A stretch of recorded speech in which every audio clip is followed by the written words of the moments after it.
سلامونه دوستانو، ښه راغلاست. جاوید خان یم. امید لرم چې ټول به روغ و جوړې. دوستانو که چیرې تاسو غواړئ چې خپل د فیسبوک اکاونټ د همیشه لپاره د فیسبوک کمپنۍ سره راجستر کړئ تر څو چې هیڅوک هم ستاسو د فیسبوک اکاونټ هیک نه کړي یا نور څه مشکل درته جوړ نه کړي، نو د دې لپاره دوستانو زموږ د فیسبوک اکاونټ راجسترول ډیر زیات ضروري وي. نو د فیسبوک راجسترولو طریقه به تاسو انشاءالله په دې ویډیو کې مکمل ډول باندې ښودل کیږي. ویډیو دوستانو تاسو تر پایه پورې وګورئ. خو مخکې له دې نه دوستانو چې زه د ویډیو په طرف لاړ شم، تاسو نه مې غوښتنه دا ده که چیرې چینل ته نوي یاستئ چینل ځان سره سبسکرایب کړئ، د بیل یا د غنټۍ تڼۍ کېکاږئ چې د نوي ویډیوګانو نه خبر شئ، او همدارنګې دوستانو دغه ویډیو د خپل ملګرو سره شریکه کړئ. نو راځم ستاسو وخت نه نیسم، مخامخ وګورئ زما سره فیسبوک اپلیکیشن دی. له دې نه به زه د اپلیکیشن را خلاص کړم. اوس به دوستانو بره راشم، دلته وګورئ د پروفایل ته به لاړ شو. پروفایل کې اول کوم کار چې مونږ کوو دوستانو د 3 نقطو ته به راشئ داسې، او دلته به تاسو لاندې وګورئ کاپي لینک.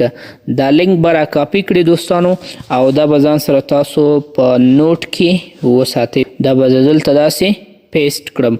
نو دا لینک دوستانو ګورئ زما سره دلته پیسټ شو. اوس به یې را کاپي کړم، او د دې نه وروسته به بیا راشم خپل فیسبوک ته.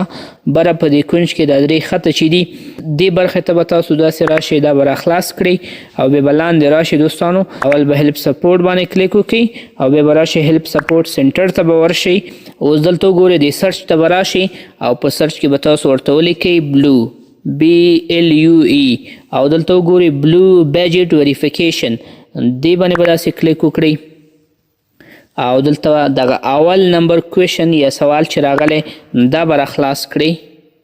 او دلته وګورئ دوستانو دغه علامه د ټیک مارک علامه یا ویریفیکیشن علامه هم راغله. نو لاندې به تاسو راشئ، دغه یو لینک چې دی هاو پیجز اور پروفایل آر ویریفاید دا به را خلاص کړئ. او د دې نه وروسته وګورئ دوستانو لاندې وګورئ یو بل لینک دی فل ان دیس فارم، دا به داسې را خلاص کړئ. او د دې نه وروسته وګورئ دوستانو که چیرې تاسو فیسبوک پیج ولرئ فیسبوک پیج هم کولی شئ چې وریفای کړئ، او همدارنګې پروفایل هم غواړئ. خو په دې ویډیو کې دوستانو زه غواړم چې پروفایل وریفای کړم، زه به دې نه پروفایل داسې انتخاب کړم. او دې نه وروسته به تاسو راشئ دوستانو هغه لینک چې مونږ کاپي کړی او لینک به دلته پیسټ کړئ داسې.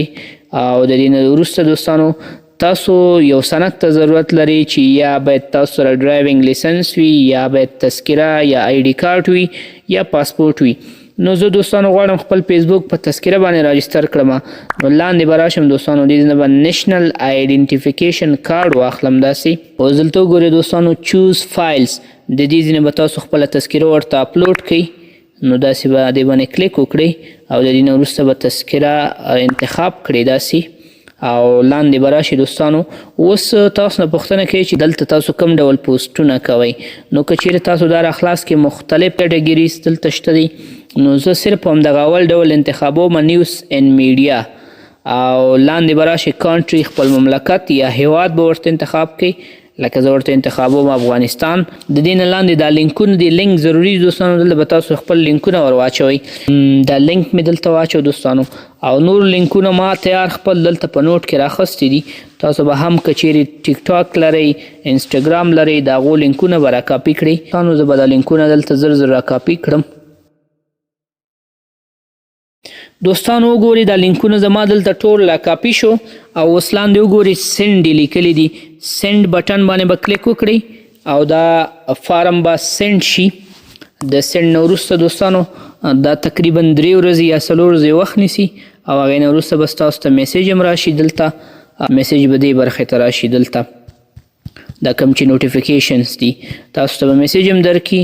او هغې نه وروسته که چیرې بیا تاسو خپل پروفایل ته راشئ، نو که چیرې څه ستونزه نه وي ستاسو دغه پروفایل به داسې وریفاید شوی وي، وریفیکیشن به د دې شوی وي. نو امید لرم دوستانو چې ویډیو به مو خوښه شوې وي. ښه وخت، الله پامان.